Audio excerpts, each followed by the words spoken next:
becomes the energy source of choice.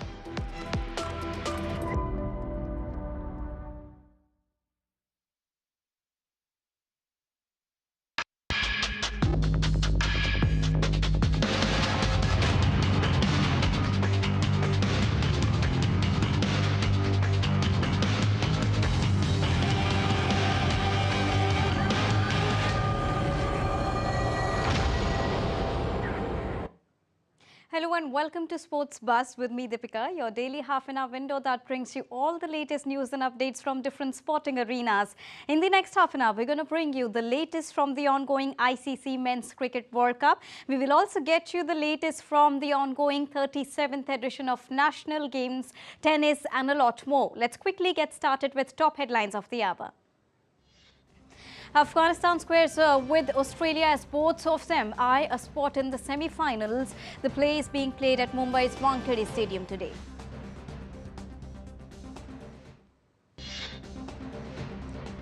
Ace tennis star Iga Świątek regains top spot, lifts WTA Finals title, defeating Jessica Pegula.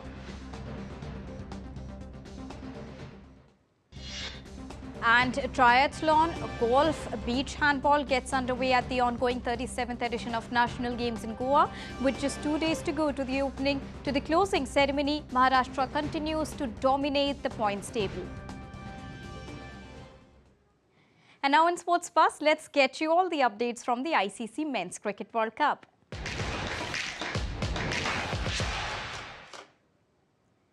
Well, Australia are currently playing Afghanistan in the 19th match of the ongoing ODI World Cup today at the Wankhede Stadium in Mumbai. Afghanistan started their innings on a different note. They are currently at 132 for the loss of 2 wickets after Hasmatullah Shahidi won the toss and elected to bat first. Afghanistan are coming off with 3 consecutive victories, beating Pakistan, Sri Lanka and the Netherlands, and are currently standing 6th in the points table. While Australia, on the other hand, are looking to seal the semi-final spot. Despite making a dismal start in the tournament, the Pat Cummins-led side staged a stunning comeback, winning 5 games in a row to stake a claim in the top half of the table. A victory in the upcoming game will help them secure their spot in the semi-finals of the competition. Now, Bangladesh ended Sri Lanka's dreams of reaching the Cricket World Cup semi-finals with a hard-fought 3-wicket victory in a match filled with controversies on Monday in New Delhi.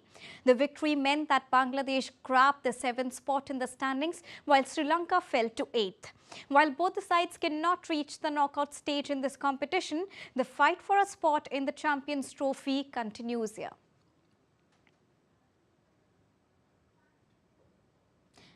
Now, for the first time in the history of international cricket, Sri Lankan batter Angelo Matthews was timed out during World Cup match against Bangladesh, and this incident has ignited a debate whether Bangladesh skipper Shakib Al Hasan acted against the spirit of the game by appealing against Matthews. DD India's Prateek Singh has more on the story. Take a look. The ignominious history was scripted during Sri Lanka-Bangladesh match in the ICC World Cup in New Delhi, as for the first time in international cricket, Sri Lankan batter Angelo Matthews was timed out for failing to observe rule. There are many arguments and counter-arguments regarding what transpired on the cricket field. But first, the rule. It mandates that after the fall of a wicket or the retirement of a batter, the incoming batter must, unless time has been called, be ready to receive the ball, or for the other batter to be ready to receive the next ball within 2 minutes of the dismissal or retirement. If this requirement is not met, the incoming batter will be timed out. Now, what led to the flashpoint between the two teams? The incident took place midway through the Sri Lankans' innings when the batter Sadira Samara Vikrama was dismissed. Matthews walked in to face the bowler, but his helmet strap came off when he was ready to take strike. However, the batter had consumed more than stipulated 2 minutes. On this, opposition captain Shakib Al Hasan appealed and the umpire ruled Matthews out. Shakib Al Hasan defended his decision at the post-match press conference and said, It is in the laws. I do not know if it is right or wrong, but I feel like I was at war. I had to take decision to make sure my team wins, and whatever I had to do, I had to do, right or wrong. There will be debates, and if it is in the rules, I do not mind taking those chances. On the other hand, Matthews sought justice from the ICC and branded Saqib Al Hasan's act as disgraceful. I have 2 minutes to get to the crease and get myself ready, which I did, and then it was an equipment malfunction. I do not know where the common sense went, because it is obviously disgraceful from Saqib and Bangladesh if they want to play cricket like that. Obviously, they stooped down to that level. I think there is something wrong drastically. Later in the match, Matthews had his moment of retribution when he dismissed Saqib Al Hasan for 82. But by that time, Bangladesh captain had steered his team to safety. Eventually, Bangladesh came up trumps with 3 wickets to spare. Well, it is always said, play the game in true spirit. But in this case, the rule was upheld and the spirit of the game was lost. Prateek Singh, DD India. Well, not only this, there was yet another development that too in the morning yesterday when the Sri Lanka board executives, they were sacked. Now to discuss more on this, I'm joined by Dr. Ahmed Moeen Faruqi, who is joining us straight from Sri Lanka. Good evening, Mr. Faruqi. Thank you so much for joining us here on Sports Buzz. First of all, we would like to know the latest update that we are tracking on the committee that was formed to look after the executive and the process of the cricket board after their dismal performance at this edition of World Cup. Good evening, Deepika. Yes, you see, to begin with, Sri Lankan cricket had been embroiled in several controversies over the last few months. In fact, for more than a year, there were allegations of corruption over the entire Sri Lankan cricket board. Now, over the last few days, when we have seen in the World Cup, Sri Lankan team has not been performing well, and after a series of losses and the dismal performance against Indian side, when in 2 quick successions against India, they have scored 50 and 55 runs and they were bowled out. And that has been a horrendous kind of performance by the Sri Lankan team. And that led to a decision taken by the Sports Minister of Sri Lanka, Roshan Ranasinghe, that the Sri Lankan Cricket Board would be dissolved and in its place an interim committee to look after the affairs of the Sri Lankan Cricket Board's executive committee. That would be put in place. This is being led by Arjuna Ranatunga, the former Sri Lankan captain. Apart from him, there are a few other Sri Lankan Supreme Court judges as well, among the 6 members who he will be leading. However, yesterday, the Sri Lankan cabinet ministers had met, and they thought that there have been internal differences with regard to the appointment of the committee as such. So a 4-member committee led by Foreign Minister Ali Sabri and 3 other ministers, 3 members of the cabinet, they are now a part of the 4-member cabinet team, a committee which will be looking into this, the entire matter of dissolution of SLCB as well as the appointment of the interim committee. Today, the leader of opposition had raised this topic precisely in the parliament, Sri Lanka's parliament. And the sports minister had come out saying that there was tremendous pressure on him to withdraw the decision of the decision pertaining to the dissolution of the SLCB as well as the appointment of the committee. However, he has not yet withdrawn the decision as of now. Currently, as it stands, the Sri Lankan Cricket Board has been dissolved, and in its place, the interim committee has been appointed. It will take care of the current matters which the SLCB was taking care of. At the same time, it will also look into how to revive the Sri Lankan cricket and the way forward. As of now, that is how it is, Deepika. So 2 historic decisions came yesterday. One was on the Sri Lankan Cricket Board, on second one on Angelo Matthews. First of all, he was not in form altogether at this edition of Cricket World Cup. However, there were very high expectation from Matthews and against Team India as well. But none of the players could perform. Now, yesterday, what happened is something entirely different. He was timed out. He's become the first ever player to go through such a decision, and that too in a tournament like ICC Cricket World Cup. How the fans and how the stakeholders are reacting over there in Sri Lanka on this? Deepika, timed out is a special kind of a dismissal which has happened in List A cricket till now, had never happened in international cricket.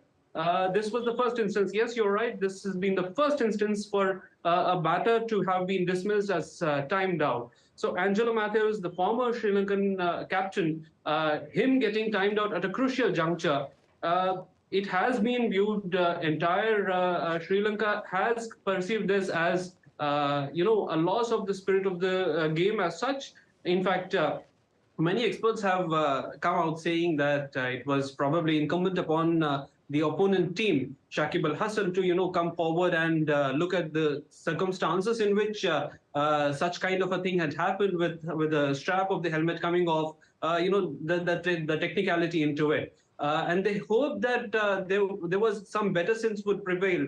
And thereafter, we also noticed that there were no shaking of the hands after the game ended. So, so ultimately, as we have been hearing, people have been commenting that spirit of the game is where this could have been upheld, and the game could have been saved while the decisions were taken. However, the Sri Lankan fans are they have another reason for the kind of rivalry that exists between Bangladesh and Sri Lanka ever since 2016, the Nagin dance and the related outcries. So this is further adding into that same kind of sentiment, and people had been hoping that Shakib Al Hasan and Angelo Mathews, they had been contemporaries. They go quite a long time. So there was a possibility that these two could have set aside whatever the differences there were, and they could have come out with maintaining the spirit of the game. But we also came out seeing on the press conference yesterday that Shakib Al Hasan had mentioned that it was a victory was something which was very important for the team as well as for him. So that's how it stands. The fans have expressed their displeasure. But what has happened, and ultimately the spirit of the game, people have said that was lost yesterday. And ultimately, with today's development on how the matter has been taken up into the parliament, also we are expecting some more developments on this and overall Sri Lanka's performance in the sport of cricket. Thank you so much, Dr. Farooqi, for joining us from Sri Lanka and bringing us those latest input and how the fans and stakeholders are reacting to this development. Now, let's get you the points table as the ongoing ICC World Cup nears its business end. The battle for the knockout qualification heats up. India and South Africa have qualified with 16 and 12 points respectively, but the final two spots are still open for an array of teams. Let's quickly take a look at the points table as of now. The Q stands for qualified over here. So as you can see in the points table, India and South Africa, both of them have been qualified, whereas E stands for eliminated over here, which means that Bangladesh, Sri Lanka and England, all three of the teams have been eliminated already. So currently talking about the match, New Zealand, Pakistan, Afghanistan, they have, and Netherlands also, they've got very minor chances of making it to the knockout stages. India and South Africa are definitely there to go in the knockout stage, but the fight is there for the place number 3 and place number 4, which will also decide the semi-final order for the Cricket World Cup. And now in Sports Buzz, let's get you all the latest from the 37th edition of National Games from Goa.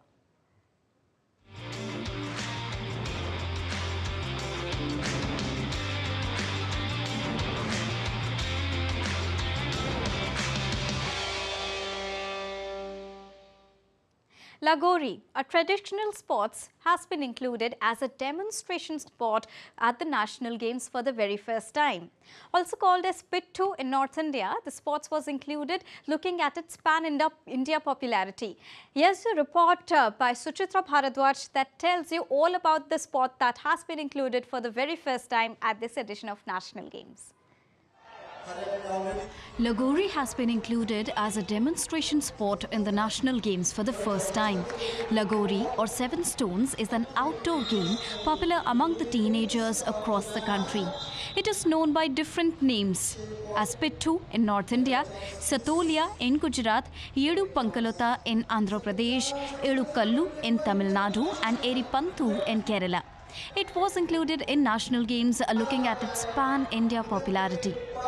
First of all, it's congratulations to the entire team of Lagori Federation that they have brought this sport to this platform. There was a request by the Honorable Sports Minister of Government of Goa to include this as a demonstrative sport, and we took a call and we said, why not? It is a sport which is deep-rooted with our culture. It is a sport which is very popular in the Western Ghats. Entire Maharashtra, Konkan belt, Goa belt plays it. So the idea of adding sports which are deep-rooted with our culture, diaspora, and also having a demonstrative sport like Lagori, I think it will give them a big lead, and let's hope, wishing them all the very best that this sport goes popular. It's a great opportunity what we have received from 37 National Games Committee, GTCC, as well as the Goa government, which has taken an initiative, as well as you can see the most inspiring and you can see the pillar of India is Narendra Modi ji, the Prime Minister, Honorable Prime Minister of India. So that is an extreme support to promote the Indian traditional game, not only in India but around the world. So it is a great opportunity what we received, and definitely we have given our 100% to be on that way. Our athletes also performed very well. They had trained themselves from years, but today they have received a very great platform. Played between two teams, it requires a tennis ball and a set of 7 stones which are stacked up to form a small tower. The game involves one team breaking the tower and then rebuilding it, while the opponents are busy hitting as many possible balls while they try to arrange the stones back. In Rajasthan, we call this game Satolia. It has been 4 years since we started playing. We won silver medal this time, but will try for gold in the future. It is a great initiative by Indian government to include indigenous sports like Gatka, Lagori and Rugby. Because of these traditional sports, India and Indian sports is getting more famous, and it is located on world map.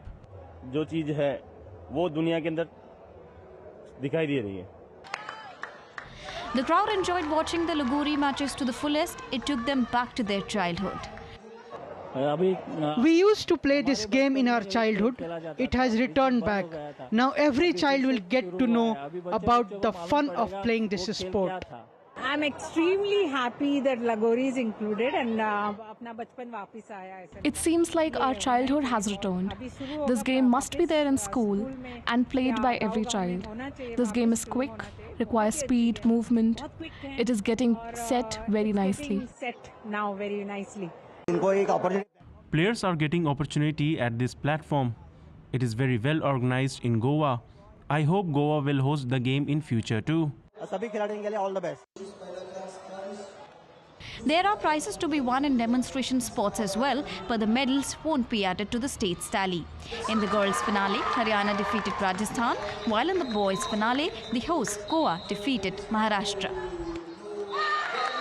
The main objective to include Lagori as a demonstration sport in the 37th National Games is to create awareness about our traditional sports. These are the sports that we grew up playing. These sports are an integral part of our childhood, so it is important to keep them alive. With camera person Sumit Dhiman, this is Suchitra reporting for DD India from Goa.